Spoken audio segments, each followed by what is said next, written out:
میرے محترم بزرگوں دوستو،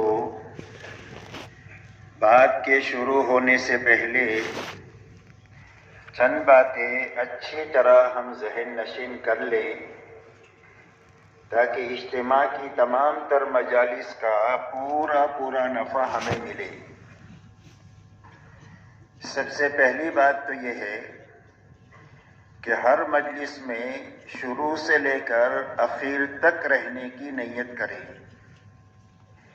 اس لیے کہ شروع سے لے کر اخیر تک جب رہیں گے تو پوری بات سنیں گے، پوری بات سمجھیں گے، اور جب پورا سمجھیں گے تو عمل پورا کر سکیں گے، اور عمل پورا کریں گے تو اس کا نفع پورا ملے گا۔ ادھورے عمل پر کبھی کام کا پورا نفع نہیں ملتا۔ دوسری بات میرے دوستو یہ ہے کہ پوری بات کو جاگ کر سننا، اس لیے کہ آنکھیں بند ہو گئی تو کان بند ہو گئی۔ جب کان بند ہو جائیں گے تو مجلس میں ہونے کے باوجود بھی کوئی بات دل تک نہیں جائے گی، اور جب بات دل تک نہیں پہنچے گی تو وہ زندگی کے رخ کو صحیح نہیں کرے گی۔ وہ بات زندگی کے رخ کو صحیح کرتی ہے جو آدمی کے دل تک پہنچتی ہے۔ اللہ تعالیٰ نے دین کی بات میں بڑی طاقت رکھی ہے زندگی کی تبدیلی کی، لیکن شرط یہ ہے کہ وہ معلومات سے آگے بڑھ کر وہ دل تک یقین کے درجے میں پہنچے۔ اسی لیے کتابوں میں واقع آتا ہے کہ ایک موقع پر ڈکیتی کی تیاری ہو رہی ہے، گھر میں گھسنے کی، اس کے سارے ساز و سامان تیار ہو رہے ہیں۔ اتنے میں سے گھر میں سے قرآن کے پڑھنے کی آواز آئی، جس میں قرآن کی آیت پڑھی جا رہی تھی، أَلَمْ يَعْنِ لِلَّذِينَ آمَنُوا أَن تَخْشَعَ قُلُوبُهُمْ لِذِكْرِ اللَّهِ، کیا ایمان والوں کے لیے وقت آیا نہیں ہے کہ ان کے دل اللہ سے ڈر جائیں؟ بس اس آیت کا دل تک کیا پہنچنا تھا کہ فوراً زبان سے نکلی، آ گیا آ گیا، اور اپنے تمام سامان کو توڑ پھوڑ کر کے توبہ کرتے ہوئے اللہ کے دربار میں وہ اور ان کی پوری جماعت پہنچی، اور بہت بڑے اولیاء اللہ میں بن کر کے اللہ نے ان کو اٹھایا۔ یہ طاقت ہے دین کی بات کی، لیکن شرط یہ ہے کہ وہ دل تک پہنچے، اور دل تک پہنچنے کا راستہ کان ہے، اور کانوں کا راستہ آنکھیں ہیں۔ آنکھیں کھلے ہوگی، کان کھلے ہوں گے تو بات کانوں کے راستے سے دل تک پہنچ جائے گی۔ اس لیے پوری بات کو جاگ کر سننا، اور جاگ کر سننے کا آسان راستہ یہ ہے کہ نیچے نہیں دیکھنا، آنکھیں بند نہیں کرنا، گھٹنوں میں ہاتھ نہیں ڈالنا، یہ سب سونے کی نیت ہوتی ہے۔ بلکہ میں آپ کی طرف دیکھ کر بات کر رہا ہوں، آپ بھی سب میری طرف دیکھتے رہیں کہ بھئی جاگ کر سنیں گے انشاءاللہ۔ اسی کے ساتھ پوری بات کو دھیان اور توجہ کے ساتھ سننا کہ جسم بھی یہاں ہے اور دل دماغ بھی یہاں ہے، جسم بھی یہاں ہے اور دل دماغ بھی یہاں ہے، تاکہ دل میں بات پہنچے۔ اسی کے ساتھ میں عمل کی نیت سے بات کو سننا کہ جب بات سنیں گے، سمجھیں گے، اس پر عمل کریں گے، اس لیے کہ اللہ کی طرف سے جو داد و دہش کا نظام ہے وہ آدمی کی نیت ہے۔ اسی لیے حدیث پاک میں فرمایا وَإِنَّمَا لِكُلِّ امْرِئٍ مَّا نَوَىٰ، فرمایا ہر انسان کو وہ چیز ملے گی جس کی اس نے نیت کیا۔ جب عمل کی نیت سے بات سنیں گے تو ایک تو بات محفوظ ہو جائے گی، ضائع نہیں ہوگی۔ کسی کے گھر پر مہمان آیا، میزبان نے اپنے باورچی سے یوں کہا کہ میرا خاص مہمان ہے، اس کے لیے 10 قسم کے کھانے آپ کو تیار کرنے ہیں، اور اس نے 10 قسم کے کھانے اس کو گنا دیے، یہ بنانا ہے، یہ بنانا ہے، یہ بنانا ہے۔ اب میزبان کے پاس میں اور لوگ بھی بیٹھے ہوئے ہیں، اگر ان سے پوچھا جائے کہ ہم نے کیا بنانے کے لیے کہا تو وہ بتا نہیں سکتے، لیکن باورچی جو ہے وہ بتا دے گا کہ آپ نے یہ بنانے کے لیے کہا، اس لیے کہ باورچی نے جو بات سنی ہے وہ کرنے کی نیت سے سنی ہے، تو بات محفوظ ہو گئی اس کے پاس میں۔ تو جب عمل کی نیت سے ہم بات سنیں گے تو بات محفوظ ہو جائے گی، وقت پر یاد آئے گی کہ فلانی مجلس میں ہم نے یہ بات سنی تھی، اس عمل کو ایسے ہی کرنا ہے۔ اس لیے عمل کی نیت سے بات کو سننا، تو اللہ عمل کی توفیق دیں گے، جی چاہے نہ چاہے، حالات سازگار ہو نہ سازگار ہو، ماحول مناسب ہو نامناسب ہو، ہر حال میں عمل کی جو توفیق ملے گی وہ عمل کی نیت کی وجہ سے ملے گی۔ اس لیے عمل کی نیت سے بات کو سننا اور اچھی طرح عمل کرتے ہوئے پورے عالم میں اور ساری انسانیت تک پہنچانے کی نیت سے بات کو سننا، کہ بات کو کہاں تک پہنچائیں گے؟ کہ پورے عالم میں پہنچائیں گے اور ساری انسانیت تک پہنچائیں گے۔ تو پورے عالم میں اور ساری انسانیت تک بات کے پہنچانے کا کیا راستہ ہے؟ عالم تو بہت بڑا ہے، کئی سو ملک ہے، اور انسانیت 700 کروڑ سے زیادہ ہے، اور چھوٹی سی ہماری زندگی ہے، وسائل بھی بہت تھوڑے ہیں۔ تو پورے عالم اور ساری انسانیت تک بات کے پہنچانے کا کیا راستہ ہے؟ کہ پورے عالم اور ساری انسانیت تک بات کے پہنچانے کا راستہ یہ ہے کہ جہاں تک اور جتنوں تک ہم جا سکتے ہیں اپنی زندگی میں جانا، اور جہاں تک نہیں جا سکے اور جتنے لوگوں تک نہیں پہنچ سکے وہاں تک بات کو پہنچانے کے لیے اپنی زندگی میں کام کرنے والے بہترین آدمی اور بہترین مجمع تیار کرنا، یہ محنت کا صحیح رخ ہے۔ اچھی طرح سمجھنا، اچھی طرح کرنا، اچھی طرح کرتے ہوئے اچھی طرح کرنے والے آدمی تیار کرنا، یہ محنت کا صحیح رخ ہے۔ حضور پاک صلی اللہ علیہ وسلم کو اللہ تعالیٰ نے بہت بڑا کام دے کر دنیا میں بھیجا۔ آپ کی محنت کا میدان پورا عالم ہے، ساری انسانیت ہے اور قیامت تک کا زمانہ ہے، اور اتنے بڑے کام پر قابو پانے کے لیے آپ کو صرف 23 سال کا زمانہ دیا گیا کہ اتنے تھوڑے سے عرصے میں اتنا بڑا کام کر کے ہمارے پاس آنا ہے۔ تو آپ کی محنت کا میدان پورا عالم ہے، ساری انسانیت ہے اور قیامت تک کا زمانہ ہے۔ اب اتنے بڑے کام پر قابو پانے کے لیے آپ نے محنت کا کیا راستہ لیا؟ آپ نے محنت کا راستہ یہ لیا کہ کام کرنے کے لیے اپنے آپ کو پوری طرح تھکاتے ہوئے، مٹاتے ہوئے، گھلاتے ہوئے آپ نے پورے حجاز میں کام کیا، اور آپ کی محنت کا میدان حجاز رہا۔ آپ کا نبوت کے بعد لمبے میں لمبا سفر جو ہے وہ تبوک تک کا ہے، اور باقی عالم پورا آپ کی محنت کا میدان ہے۔ تو اس علاقے پر کام کرتے ہوئے آپ نے 23 سالہ دور نبوت میں بہترین صحابہ کا عملہ تیار فرمایا، 1.25 لاکھ صحابہ کا مجمع، جو مجمع آپ کی زندگی کا آئینہ تھا، کہ صحابہ کی زندگی ایسی تھی جیسے حضور صلی اللہ علیہ وسلم کی زندگی۔ اسی لیے جب صحابہ کے بارے میں پوچھا گیا کہ یہ کون لوگ ہیں، فرمایا فرسان بالنہار ورہبان باللیل، بسام بالنہار وبکاء باللیل۔ فرمایا دن کے شہ سوار ہیں اور راتوں کے یہ راہب ہیں اور عبادت گزار ہیں۔ کانوا قلیلا من اللیل ما یہجعون وبالاسحار ہم یستغفرون۔ فرمایا راتوں کو یہ بہت کم سوتے ہیں اور اخیر راتوں میں کر کے مٹ کے کھپ کے اللہ کے سامنے استغفار کرتے ہیں کہ کام کا حق تو ادا نہیں ہوا۔ فرمایا دن کو حشاش بشاش اللہ کے دین کا کام کرنے والے ہیں، اور راتوں کو اللہ کے سامنے بہت زیادہ رونے والے ہیں۔ یہ صحابہ کی صفت بتلائی کہ ان کی شان یہ۔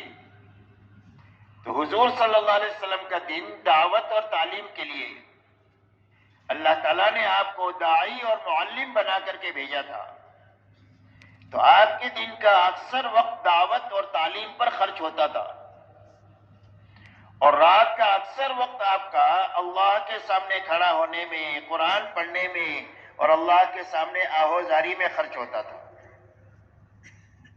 یہاں تک کہ آپ اللہ کے سامنے رات کو اتنا کھڑا ہوتے تھے کہ آپ کے پیروں پر ورم آ جاتا تھا، اور آپ کے سینے سے رونے کی آواز ایسی آتی تھی جیسا ہنڈیا کے ابلنے کی آواز آتی ہے۔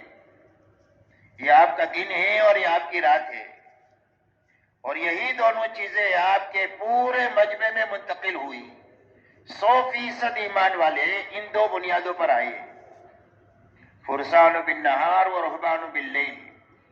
فرمایا دن کے شہ سوار ہے کہ گھوڑے کی پشت پر سوار ہو کر پوری دنیا میں پھر رہے ہیں، لوگوں کو اللہ کا تعارف کرانے کے لیے کہ اللہ کون ہے اور کیسے ہیں، اللہ کی کیسی شانیں ہیں، اللہ کتنی قدرت والے ہیں، اللہ کتنے بڑے ہیں، اللہ کتنے معاف کرنے والے ہیں، اللہ کتنے پکڑنے والے ہیں، اللہ کتنے بڑے پالنے والے ہیں، اللہ کتنے بڑی زندگی دینے والے ہیں، اللہ کتنے بڑے مارنے والے ہیں، اللہ کی شانیں لوگوں کو سمجھانے والے ہیں، اور راتوں کے عبادت گزار ہیں۔ اس لیے میرے دوستو، کام کا صحیح رخ یہ ہے کہ کام کو پہلے تو اچھی طرح سمجھنا ہے۔ جب سمجھ لیں گے کسی چیز کو تو موت تک اس کو کر سکیں گے، اور اس کام کے پکڑنے چھوڑنے سے کام نہیں بنتا ہے، کام کو کرتے رہنے سے کام بنتا ہے۔ اور اللہ کی طرف سے مطالبہ ہے کرتے ہوئے جینے کا، کرتے ہوئے مرنے کا۔ فرمایا وَاعْبُدْ رَبَّكَ حَتَّىٰ يَأْتِيَكَ الْيَقِينُ۔ فرمایا اللہ کی اطاعت اور کام میں لگے رہو، کب تک؟ فرمایا موت تک۔ فرمایا لا تموتن الا وانتم مسلمون۔ اللہ جل شانہ فرماتے ہیں مسلمان ہو کر کے مریو۔ اس لیے اللہ کی طرف سے مطالبہ ہے کرتے ہوئے جینے کا، کرتے ہوئے مرنے کا۔ تو یہ اسی وقت میں ہو سکے گا جب آدمی کام کو اچھی طرح سمجھ کر کام پر اپنی اور پوری امت اور انسانیت کی زندگی کے بننے کے یقین کے ساتھ اس محنت پہ چلے گا۔ اس لیے کہ سمجھنے کے معنی یقین کے ہے کہ دل میں یہ بات رچ بچ جائے کہ میری اور میری نسلوں کے اور پوری امت اور انسانیت کے سنبھلنے کی بنیاد اللہ کا دین ہے اور اللہ کے دین کی محنت ہے۔ تو اچھی طرح سمجھنا، پھر اچھی طرح اس کو کرنا، اس لیے کہ اچھی طرح کرنے سے اس کے نتائج نکلیں گے۔ ہمارے ذمے صرف محنت کو صحیح طریقے سے کرنا ہے، باقی نتیجہ جو ہے وہ اللہ کے ذمے ہے۔ اسی لیے محنت کا نام کام ہے، اور نتیجہ تو اللہ علیم اور حکیم ہے، اپنے علم اور حکمت سے کبھی جلدی نکال دیتے ہیں، کبھی دیر میں نکال دیتے ہیں، کبھی بہت اچھا نکال دیتے ہیں، کبھی کم اچھا نکالتے ہیں۔ یہ اللہ کے علم اور حکمت کی بات ہے۔ رہا ہمارے ذمے، فرمایا ہمارے ذمے صرف صحیح محنت کرنا ہے، گٹلی کو صحیح طریقے سے زمین میں رکھنا ہمارے ذمے ہے۔ درخت اللہ بناتے ہیں، نطفہ صحیح جگہ رکھنا انسان کے ذمے ہے، انسان اللہ بناتے ہیں۔ ایسا ہی محنت ہمارے ذمے ہے، نتیجہ اللہ ظاہر فرماتے ہیں۔ اس لیے کام کو اچھی طرح کرنا، اور اچھی طرح کرتے ہوئے اچھی طرح کرنے والے آدمی اپنی زندگی میں تیار کر کے مرنا، بانجھ بن کر نہیں مرنا۔ ایک عورت زندگی بھر نکاح میں رہی، ایک بھی بچہ پیدا نہیں ہوا، اس کو بانجھ کہتے ہیں۔ زندگی بھر تبلیغ کی لیکن ایسی تبلیغ کیا کہ ایک بھی آدمی تیار نہیں ہوا، بلکہ تیار ہونے کی بجائے ہماری زندگی ایسی رہی کہ کام سے وہ دور ہوتے رہے۔ تو یہ تبلیغی بانجھ بنا ہے، تو بانجھ بن کر نہیں مرنا، بلکہ مرتے وقت میں اپنے پیچھے عملہ بنا کر کے چھوڑنا جو اچھی طرح کام کو سمجھا ہوا ہو، تاکہ اطمینان کے ساتھ ہم جی بھی سکیں اور اطمینان کے ساتھ ہم مر بھی سکیں۔ ان باتوں کی رعایت کے ساتھ میں ہمیں پوری بات کو سننا ہے۔ کیوں بھائی پورا مجمع تیار ہے؟ کیوں بھائی سو تو نہیں رہا ہے؟ اپنے پڑوسیوں کو دیکھ لو۔ صبح میں دو کام کرنے پڑتے ہیں، ایک بیان کرنا پڑتا ہے اور ایک جگاتے رہنا پڑتا ہے۔ کیوں بھائی جگانا پڑے گا کہ جاگتے رہیں گے؟ کیوں بھائی جاگیں گے پورا مجمع؟ آپ اپنا خیال خود ہی رکھیں اپنے پڑوسی کا. کوئی سو رہا ہو تو اس کو محبت سے آپ جگا دیں. اور میں نے جاگنے کا راستہ آپ کو بتا دیا. نیچے نہیں دیکھنا ہے، آنکھیں بند نہیں کرنا ہے، گھٹنوں میں ہاتھ نہیں ڈالنا ہے. یہ ساری سونے کی نیت ہوتی ہے. ٹھیک ہے بھائی؟ سارے انشاءاللہ جاگ کر سنیں گے. اللہ ہمارے سب کے لیے آسان فرمائے.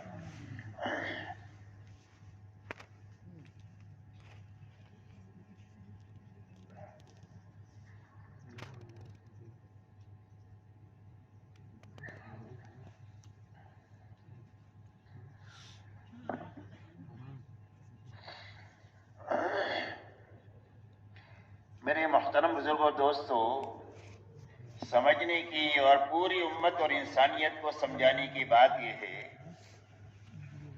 کہ اللہ تعالیٰ نے سارے انسانوں کے اس دنیا میں آنے کا ایک ہی راستہ بنایا ہے. مرد بھی، عورتیں بھی، شہزادے بھی، فقیر بھی، دنیا میں سارے انسان ایک ہی راستے سے آتے ہیں. اور وہ راستہ ماں کا پیٹ ہے. ہر بچہ اپنی ماں کے پیٹ میں 9 مہینہ پرورش پاتا ہے. اور اللہ جل شانہ اپنی قدرت سے وقت پر اس کو دنیا میں لاتے ہیں. تو پوری دنیا میں آنے کا ایک ہی راستہ ہے سب کے لیے. ایسا ہی اس دنیا سے جانے کا ایک ہی راستہ ہے، اور وہ راستہ موت کا ہے. ہر آدمی یہاں سے دنیا کی زندگی سے جو جاتا ہے وہ موت کے راستے سے جاتا ہے. آنے کا ایک ہی راستہ ہے، جانے کا ایک ہی راستہ ہے. اسی طرح آنے اور جانے کی جو چھوٹی سی زندگی ہے، جس زندگی کے بارے میں جناب رسول اللہ صلی اللہ علیہ وسلم ارشاد فرماتے ہیں کہ دنیا کی مثال ایسی ہے جیسا کہ تم میں کا کوئی آدمی اپنی انگلی کو سمندر میں ڈالے اور باہر نکالے. فرمایا انگلی پر آنے والا یہ پانی یہ دنیا ہے، اور یہ ٹھاٹھے مارتا ہوا سمندر جو ہے وہ آخرت ہے. تو دنیا چھوٹی بھی ہے اور تھوڑی بھی ہے، اور زندگی تو اتنی تھوڑی ہے کہ قیامت کا ایک دن 50,000 سال کا دن ہوگا. اب اس کے مقابلے میں 60-70 سال زندگی کا کیا حساب بنتا ہے، آپ خود ہی حساب کر لیں. تو زندگی چھوٹی بھی ہے، تھوڑی بھی ہے. تو آنے جانے کی یہ چھوٹی سی زندگی، بیچ کی زندگی، اور موت کے بعد کی کبھی نہ ختم ہونے والی آخرت کی زندگی، کہ جس زندگی کے بارے میں اللہ والے یہ فرماتے ہیں کہ اگر آسمان اور زمین کے درمیان کی خالی جگہ کو رائی کے دانوں سے بھر دیا جائے اور ایک پرندہ 1000 سال میں ایک دانہ کھائے، تو ہو سکتا ہے کہ خرب سال میں جا کر یہ دانے ختم ہو جائے، لیکن آدمی کی زندگی جو موت کے بعد شروع ہوگی وہ کبھی ختم نہیں ہوگی. ایسی نہ ختم ہونے والی زندگی ہر ایک انسان کے سامنے آنے والی ہے، چاہے اس کو مانے یا نہ مانے، چاہے اس کی تیاری کرے یا نہ کرے. ہر حال میں یہ زندگی آنے والی ہے، اس لیے کہ موت کے بارے میں ساری انسانیت کا اتفاق ہے کہ جو دنیا میں آیا ہے اس سے مرنا ہے.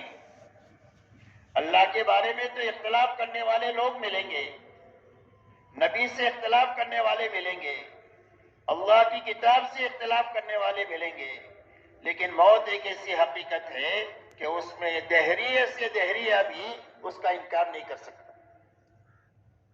تو یہ دونوں زندگیوں کے بننے کا بھی ایک ہی راستہ ہے، اور وہ راستہ صرف دین کا ہے. اسی لیے ہر زمانے میں انسانوں کی دنیا اور آخرت کے بنانے کے لیے اللہ نے نبیوں کے راستے سے زندگی گزارنے کے طریقے دنیا میں دیے، اور اللہ نے اپنی سنت روئے زمین پر یہ جاری فرمائی کہ جو کوئی بھی دینداری کے ساتھ جیے گا اور دینداری پر مرے گا، اللہ اس کی دنیا بھی اچھے سے اچھی بنا دیں گے اور اس کی آخرت بھی اچھے سے اچھی بنا دیں گے. دنیا کا بننا یہ نہیں ہے کہ دینداری کے راستے سے غریب ہے تو مالدار ہو جائے گا، بلکہ دنیا کی زندگی کا بننا یہ ہے کہ جس حال میں بھی ہوگا اللہ دینداری کی برکت سے اس کے دل میں اطمینان کا وہ دریا بھر دیں گے کہ بڑے بڑے بادشاہوں کو وہ سکون اور اطمینان نہیں ہوگا جو ایک جھوپڑے میں رہنے والے دیندار کو اللہ وہ اطمینان عطا فرمائے گا۔ تو دین زندگی کا بننا دنیا کا یہ ہے کہ دلوں میں اطمینان ہو، چین ہو، سکون ہو، آپس میں محبتیں ہوں۔ محبتوں سے زندگی آسان ہو جاتی ہے، جھگڑوں سے زندگی مشکل ہو جاتی ہے۔ تو اللہ تعالیٰ محبتیں پیدا فرما دیں گے آپس میں۔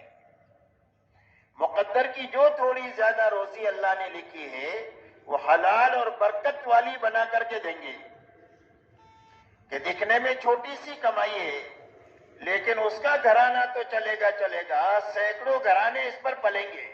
اللہ اتنی برکت دیں گے، اس میں برکت والی دیں گے اور حلال دیں گے۔ اللہ تعالیٰ دعاؤں میں قبولیت عطا فرمائیں گے، اس لیے کہ دنیا حالات کا گھر ہے، کبھی انسان کا یکساں حال نہیں رہتا، کبھی بیماری ہے، کبھی تندرستی ہے، کبھی راحت ہے، کبھی تکلیف ہے، کبھی مالداری ہے، کبھی غریبی ہے، کبھی اجتماعی حالات ہے، کبھی انفرادی حالات ہے۔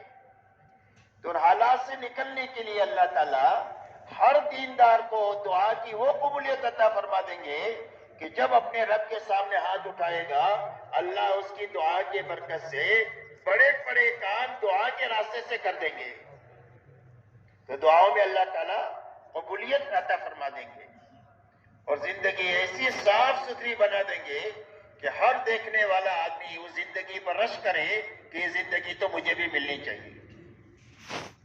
تو یہ زندگی دنیا کی بھی بننا اور آخرت کی ہر گھاٹی عافیت سے پار ہونے کی بنیاد صرف اللہ کا دین ہے۔ اسی لیے فرمایا کہ اللہ کی یہ سنت جو ہے اس میں کبھی بھی تبدیلی نہیں ہوگی۔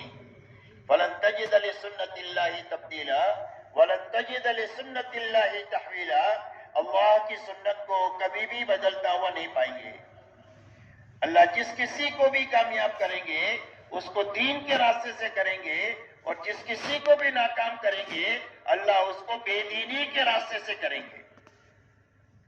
اسی لیے یہ حقیقت ساری انسانیت کو قیامت تک کے زمانے میں جتنی آنے والی ہیں ان کو سمجھانے کے لیے اللہ نے قرآن میں نبیوں کے اور ان کی پیروی کرنے والوں کے انجام کو بیان کیا ہے کہ ہر زمانے میں یہ تھوڑے بھی رہے اور کمزور بھی رہے، تھوڑے بھی رہے اور کمزور بھی رہے اسباب اور وسائل کے اعتبار سے، لیکن کمزوری اور قلت کے باوجود بھی اللہ نے نتیجتاً ان کو بے سر و سامانی میں چمکا دیا اور ان کے مقابلے میں ہر زمانے میں لوگ سار و سامان کے اعتبار سے بہت زیادہ رہے، تعداد بھی زیادہ رہی اور وسائل بھی بہت رہے، لیکن بے دینی کی بنیاد پر اللہ نے نتیجتاً ان کو اجاڑ دیا۔ اور اللہ تعالیٰ نے فرمایا فَكُلًّا أَخَذْنَا بِذَنبِهِ فَمِنْهُمْ مَنْ أَرْسَلْنَا عَلَيْهِ حَاصِبًا وَمِنْهُمْ مَنْ أَخَذَتْهُ الصَّيْحَةُ وَمِنْهُمْ مَنْ خَسَفْنَا بِالْأَرْضِ وَمِنْهُمْ مَنْ أَغْرَقْنَا وَمَا كَانَ اللَّهُ لِيَظْلِمَهُمْ وَلَكِنْ كَانُوا أَنفُسَهُمْ يَظْلِمُونَ۔ اللہ جب فرماتے ہیں کہ ان ساروں کی ہم نے پکڑ کیا، ہر زمانے کے حالات کو اللہ نے بیان کیا ہے کہ ان کے پاس وسائل بھی بہت تھے، تعداد بھی بڑی تھی، لیکن بے دینی کی بنیاد پر ان میں کہ ہر ایک کی ہم نے پکڑ کیا۔ اور پکڑنے کی بنیاد کیا ہوئی؟ فرمایا گناہوں والی زندگی ہوئی اور نافرمانی والی زندگی ہوئی جس کی بنیاد پر ہم نے پکڑ کیا۔ ان میں سے کسی پر ہوا کے عذاب کو بھیجا کہ ہوا نے ان کو پھاڑ پھاڑ کر ایک دوسرے کے ساتھ ٹکرار کر کے ان کی لاشیں زمین پر گرا دیا۔ کسی پر فرشتے کی صیحہ اور چیخ کو مسلط کیا جس سے ان کے گلے کے پٹ گئے، کسی کو زمین کے اندر میں دسا دیا اور کسی کو پانی میں ڈبا دیا۔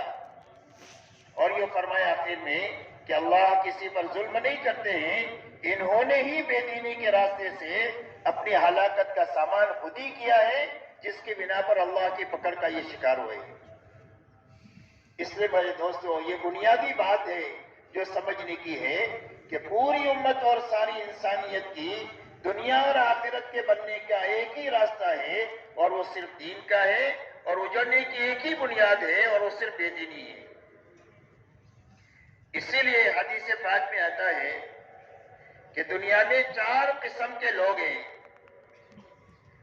ایک قسم دنیا میں وہ ہے کہ جس کے نصیب میں اللہ نے مال لکھا ہے اور وہ مالدار ہے، اس لیے کہ مال کا تعلق عقل سے بھی نہیں ہے اور محنت سے بھی نہیں ہے کہ بہت عقل والا ہے اس کے لیے مالدار ہے، یا یہ بہت محنت کرتا ہے اس کے لیے مالدار ہے، بلکہ مال کا تعلق اللہ کی تقسیم سے ہے، اور اللہ اپنے علم اور حکمت سے کسی کو زیادہ دیتے ہیں، کسی کو کم دیتے ہیں۔ کسی کے لیے کم ہی مفید ہوتا ہے، اگر زیادہ آ جائے تو سرکش بن جائے، کسی کے لیے زیادہ مفید ہوتا ہے، اگر اس کا مال اس کے ہاتھ سے نکل جائے تو یہ کافر ہو جائے۔ تو اللہ اپنے علم اور حکمت سے کسی کو کم دیتے ہیں، کسی کو زیادہ دیتے ہیں۔ کم زیادہ دینے میں اللہ کی رضا اور ناراضگی کا دخل نہیں ہے کہ اللہ جس سے راضی ہو اسے زیادہ مال دے اور اللہ جس سے ناراض ہو اس کو کم دے، یہ بات نہیں ہے۔ بات سمجھ میں آ رہی بھائی؟ بلکہ اللہ اپنے علم حکمت سے کسی کو کم دیتے ہیں، کسی کو زیادہ دیتے ہیں۔ اب ایک آدمی کے نصیب میں اللہ نے زیادہ مال رکھا اور اس نے اپنی جان لگا کر دین حاصل کیا، اس لیے کہ مال تو آیا تقدیر سے اللہ کی، لیکن دین جو آئے گا وہ ہر آدمی کی اپنی محنت سے آئے گا۔ تو اس نے اپنی جان لگا کر کے دین حاصل کیا۔ جب زندگی میں دین آ گیا تو اس کی زندگی میں جینے کا سلیقہ آ گیا کہ مجھے جان کہاں لگانی ہے اور مال مجھے کہاں لگانا ہے۔ ابھی اپنی جان مال کو اللہ کی مرضیات پر لگا رہا ہے کہ اللہ کی طرف سے حکم آیا جان کے لگانے کا، عبادت کے لائن کا تو عبادت پہ لگ رہا ہے، مال کے لگانے کا تقاضا آیا عبادت کی لائن کا تو اس میں عبادت پہ مال کو لگا رہا ہے۔ اللہ کی طرف سے حکم آیا دعوت پہ لگانے کا تو دعوت کے ہر تقاضے پر اپنی جان مال کو یہ لگا رہا ہے۔ اللہ کی طرف سے تقاضا آیا اللہ کی مخلوق پر لگانے کا تو اللہ کی مخلوق پر لگا رہا ہے۔ غرض یہ کہ جو تقاضا اللہ کی طرف سے حکم کی شکل میں آتا ہے اس پر اپنی جان بھی لگا رہا ہے، اپنا مال بھی لگا رہا ہے۔ فرمایا دنیا میں ایک قسم یہ ہے۔ دوسری قسم دنیا میں وہ ہے کہ جس کے نصیب میں اللہ نے مال نہیں لکھا ہے لہذا وہ فقیر ہے۔ مال نہیں لکھا ہے تو وہ فقیر ہے، لیکن فقیر ہونے کے باوجود اس نے اپنی جان لگا کر اپنے آپ کو تھکا کر دین حاصل کر لیا، اس لیے کہ دین کے حاصل کرنے کے لیے مال کی ضرورت نہیں ہے، دین حاصل کرنے کے لیے جان لگانے کی ضرورت ہے۔ جان لگانے سے آدمی کی زندگی میں دین آتا ہے، جان کھپانے سے آدمی کی زندگی میں دین آتا ہے۔ ایک آدمی اگر پورے دارالعلوم کا خرچ نبھائے تو اس کی سورہ فاتحہ ٹھیک نہیں ہوگی جب تک خود بیٹھ کر سورہ فاتحہ کو یاد نہیں کرے گا۔ تو یہ بات سمجھ میں آ رہی ہے؟ تو دین زندگی میں لانے کے لیے جان زیادہ لگانی پڑتی ہے بنسبت مال کے، لہذا اس غریب نے اپنی جان لگا کر کے دین حاصل کیا۔ اسی لیے پچھلے زمانے میں شروع میں ایک جماعت آئی چلہ لگا کر، پوچھا گیا کہ بھئی چلے میں کتنا خرچ ہوا؟ تو جماعت نے یہ کہا کہ ہر ساتھی کا چلے میں 2 روپیہ خرچہ ہوا۔ کتنا خرچ ہوا؟ 2 روپیہ۔ تو پوچھنے والوں نے پوچھا کہ بھئی سفر کے لیے گاڑی مسجد کے دروازے پر کھڑی رہتی ہوگی جو تم کو لے کر جاتی ہوگی، اور تینوں ٹائم دعوت ہوتی ہوگی؟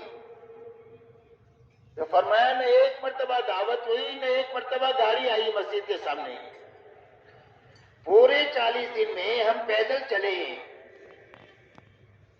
پورے 40 دن میں تہجد پڑھ کر چلنا شروع کرتے تھے، اور گھنٹوں چلنے کے بعد اپنی منزل پر پہنچ کر کام شروع کرتے ہیں، لوگوں سے ملنا، ان کو ایمان سمجھانا، آخرت سمجھانا، دین میں کامیابی سمجھانا، بے دینی میں ناکامی سمجھانا، اور پھر اپنی زندگی میں دین پر چلنے کی طاقت پیدا کرنے کے لیے، اللہ کے راستے میں نکلنے کے لیے ان کو تیار کرنا۔ فرمایا یہ جا کر کام کرتے ہیں اور 2 بجے تک یہی کام کرتے ہیں، لوگوں میں پھرنا، اسی کو سننا، اسی کو بولنا۔ جب 2 بجے بج جاتے تو جماعت کے کچھ ساتھی باغ میں چلے جاتے، امرود کے باغ ایک علاقے میں بہت ہوتے ہیں ہمارے یہاں، تو سیزن میں چند پیسوں میں پوری ٹوکری مل جاتی ہے امرود کی، تو فرمایا چند پیسوں میں وہ امرود کی ٹوکری لے کر 2 ساتھی آ جاتے، سارے ساتھی مل کر وہ امرود کھا لیتے۔ یہی ناشتہ ہے، یہی دوپہر کا کھانا ہے، یہی رات کا کھانا ہے۔ کیا ہے؟ ناشتہ بھی ہے، دوپہر کا کھانا بھی ہے اور رات کا کھانا ہے۔ دن میں ایک ہی مرتبہ کھایا اور وہ امرود کھایا پورے چلے میں، اور ایک مرتبہ بھی سواری پر سوار نہیں ہوئے، پیدل چلے، تو کتنے روپے میں چلہ ہو گیا؟ 2 روپے میں۔ تو دین سیکھنے کے لیے جان لگانی پڑتی ہے، مال کی بہت زیادہ ضرورت نہیں پڑتی، لہذا اس غریب نے جان لگا کر دین حاصل کر لیا۔ اب دین کی بنیاد پر اس کو یہ پتا چلا کہ غربت میں کیسے کامیابی اللہ سے لی جا سکتی ہے۔ اب یہ مالدار دیندار کو دیکھتا ہے تو اس کے دل میں بھی یہ جذبہ اٹھتا ہے کہ اگر اللہ نے بھی مجھے مال دیا ہوتا تو جب عبادت کے تقاضے پر لگانے کا حکم آتا تو عبادت پہ لگاتا، اور دعوت پر لگانے کا تقاضا آتا تو میں بھی دنیا میں ایسے ہی پھرتا جیسے یہ مالدار دیندار پھر رہا ہے، اور اللہ کی مخلوق پر لگانے کا موقع آتا تو میں بھی ایسا ہی لگاتا جیسے یہ مالدار دیندار لگا رہا ہے۔ حدیث پاک میں جناب رسول اللہ صلی اللہ علیہ وسلم ارشاد فرماتے ہیں فَكِلَاهُمَا فِي الْأَجْرِ سَوَاءٌ، فرمائے دونوں قسم اللہ کے یہاں اجر اور ثواب کے اعتبار سے برابر ہیں۔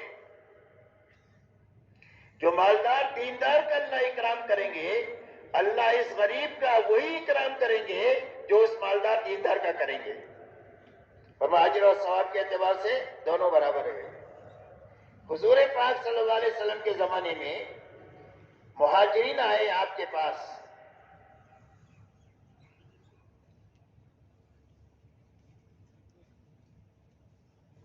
اور آ کر یوں فرمایا کہ اللہ کے نبی یہ انصار تو ساری خیر لے اڑے،